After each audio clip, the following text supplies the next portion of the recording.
किसी गांव में एक साधु रहता था। वो जब भी नाचता था तब बारिश होती थी। इसीलिए गांव के लोगों को जब भी बारिश की आवश्यकता पड़ती थी वो साधु के पास जाते थे और उससे अनुरोध करते थे कि वो नाचे, और जब वो नाचने लगता था तो बारिश हो जाती थी। एक दिन गांव में 4 लड़के शहर से घूमने के लिए आए। जब उन्हें ये बात पता चली कि साधु के नाचने से बारिश होती है तो उन्हें यकीन नहीं हुआ। शहरी पढ़ाई लिखाई के घमंड में उन्होंने गांव वालों को चुनौती दे दी कि अगर हम भी नाचेंगे तो बारिश होगी, और अगर हमारे नाचने से बारिश नहीं हुई तो साधु के नाचने से भी बारिश नहीं होगी।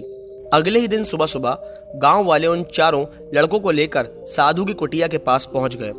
गांव वालों ने साधु को सारी बात बताई और फिर उन लड़कों ने भी नाचना शुरू कर दिया। पहले लड़के ने नाचना शुरू किया और आधा घंटा बीत गया लेकिन बारिश नहीं हुई, और लड़का थक कर बैठ गया और बादल तक भी नहीं दिखे। कुछ देर बाद दूसरे लड़के ने नाचना शुरू किया और 1 घंटा बीतते बीतते वो भी थक कर बैठ गया। बाकी के दोनों लड़कों ने भी ऐसा ही किया पर बारिश नहीं हुई। अब साधु की बारी थी। उसने नाचना शुरू किया, 1 घंटा बीत गया पर बारिश तब भी नहीं हुई।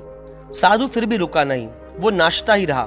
नाचते नाचते 2 घंटे बीत गए पर बारिश नहीं हुई, लेकिन साधु तो रुकने का नाम ही नहीं ले रहा था। धीरे धीरे शाम होने लग गई। तभी अचानक से बादलों की गर्जना सुनाई दी और जोरों से बारिश होने लग गई। ये देखकर वो 4 लड़के दंग रह गए और तुरंत साधु से क्षमा मांगी।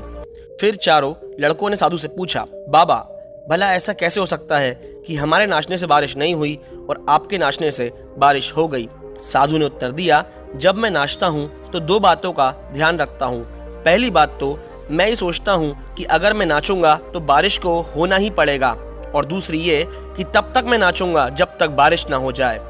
दोस्तों, सफलता पाने का भी गुण यही है, जिस चीज को करते हो उसमें उन्हें सफल होने का पूरा यकीन रखो और तब तक उस चीज को करते रहो जब तक उसमें सफल ना हो जाओ।